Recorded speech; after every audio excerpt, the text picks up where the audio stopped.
Hello YouTube, this is Dakota from Bowtied Media, and today we've got a brand new review of Skrillex's Skrillex, you think you're Andy Warhol, but you're not. Heart. Yes, first things first, this video was indeed voted on by the Bowtied gang, the channel members of this channel, so if you want to join today and have a say in what videos get produced, do that. Yes, indeed, this album really does exist, and isn't some kind of weird April Fool's joke. And I lead with that because this record really has been anything other than ordinary. This is now Sonny Moore's fourth studio record, and three of which were in the last kind of 2 years after the now iconic back-to-back releases, day of releases of 2023's Quest for Fire and Don't Get Too Close. But both of those records had plenty of fanfare and saw a typical release cycle with singles and promos coming out months in advance, which Skrillex then decided to completely forego with this latest venture. To call this album normal would be quite frankly a lie. And nothing is more evident than the fact that Sonny himself leaked the album just 15 hours prior to it releasing on public DSPs like Spotify and Apple Music through a very brief email with a Dropbox link to the entire thing front to back on one audio file. For those 15 hours, we had no idea what the track list was, where the song stopped or began, or even who was really on each individual track in terms of features. But that was all very intentional, as this record would really blend the lines of what it means to be an album. Well, all of Skrillex's albums up to this point consisted of 10 to 15 songs in length.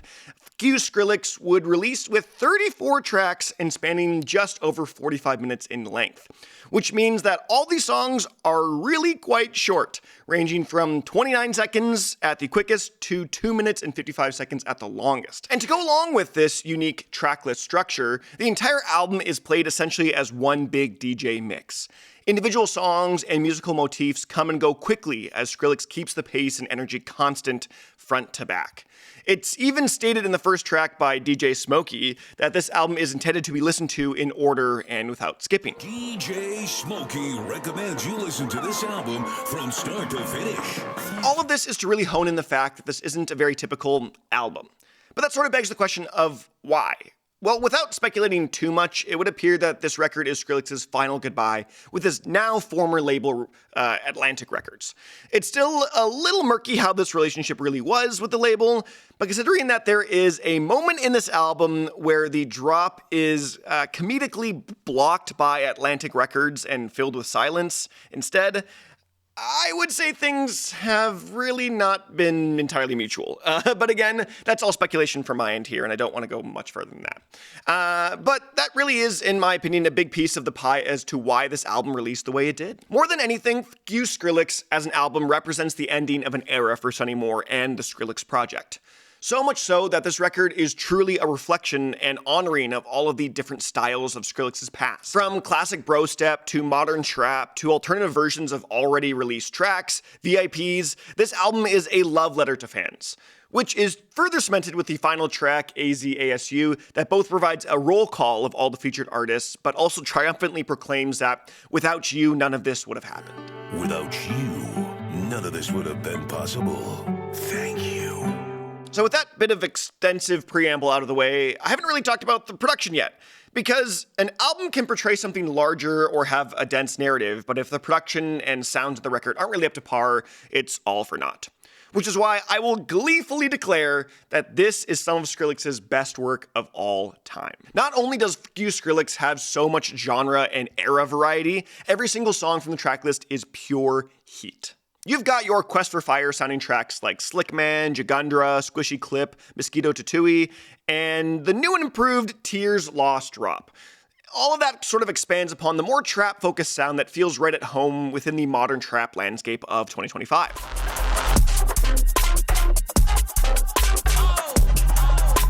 And you've got your Don't Get Too Close sounding tracks, sort of like Andy, Momentum, Redline Dash, and G2G, that all have these relatively brighter palettes that often blend some hip-hop elements with more radio-friendly cuts.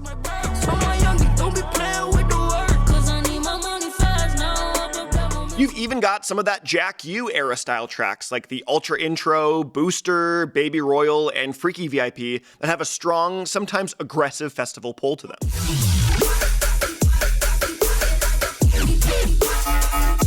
And when it comes to the older Skrillex eras, we cannot deny the grand final trio of D&B Ting, San Diego VIP, and Voltage. They're all decade-old, previously unreleased fan favorite cuts from an era that most defined who Skrillex is as an artist, with sporadic and heavy bro step sounds.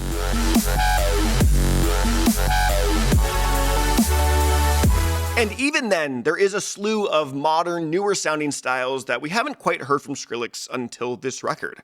We got a little taste of some hard techno, some future rhythm, even sound design wise, a couple of tracks that have a certain edge and grit to them that we haven't quite heard in this particular form or fashion from Skrillex yet. One of the things that surprised me the most though was how cohesive the whole record felt, despite the multi-genre and DJ mix nature of it all.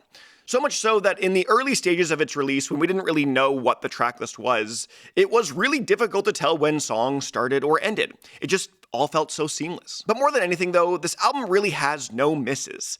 Yes, there are a lot of songs, and a few of them hit the actual 90-second mark there, but every single movement, synth, bassline, crunch, melody, verse, and feature all sound so incredibly clean and well polished. This album genuinely has no skips. And due to the nature of the track list, listening to the whole thing front to back is truly the only way to do it. And in an era of streaming where skips and shuffles are the norm, I appreciate that Skrillex is sort of pushing back, at least even slightly.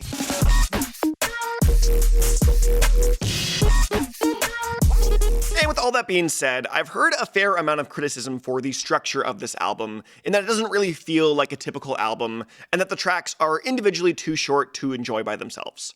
I've heard a couple times now people say that there are mixes like this released every day from a number of SoundCloud producers and even established DJs in the scene, and don't get this amount of praise that Skrillex is getting. And if it was released under a different name and not Skrillex, no one would even think twice about it. And to that, I would say there's one key difference between this and a sort of regular 60-minute DJ set you could find all throughout SoundCloud. And that's that every single sound you hear here was handcrafted by Skrillex himself over multiple decades, culminating in what we have now. Yes, this album is very much one giant DJ set, but this might just be one of the best DJ sets we've had this side of the 2020s. But this is way more than just a DJ mix or an album. It's practically a 45-minute journey through every era of Skrillex, with the notion that we are now entering into this new post-Skrillex era, with him being, well, killed and also locked in Wookie's basement. It'll be fascinating to see what we get moving forward from Skrillex, as I'm sure he'll find a whole new way to shock the industry for the now 5th time. And I'll let you guys figure out what those first 4 were. But when it's all said and done, and we look back at this album holistically, what am I feeling? Well, I'm feeling like this thing is magic that has been continually stored in a bottle for 15 years and just now finally set free to the world to hear. I truly believe that this album will be a pivotal point in EDM history. I predict that the amount of albums in the future that utilize the same DJ mix format will continue to grow, and I very much welcome it.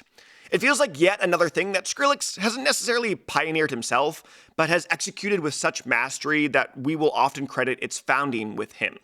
This album is simply a generational project that will be making waves in the industry for years to come. And with that said, I'm going to be giving Skrillex's "Excuse Skrillex, you think you're Andy Warhol, but you're not" heart a Bowtied 9 out of 10. But that's been my thoughts on the new Skrillex album. I'd love to hear what you have to say in the comment section below. Do you agree? Do you disagree? Do you think I'm so far off? Do you think this should have been a 10? Do you think this should have been a 0? I'd love to know in the comment section below. But other than that, I'm Dakota from Bowtied Media, and I'll see you guys in another video.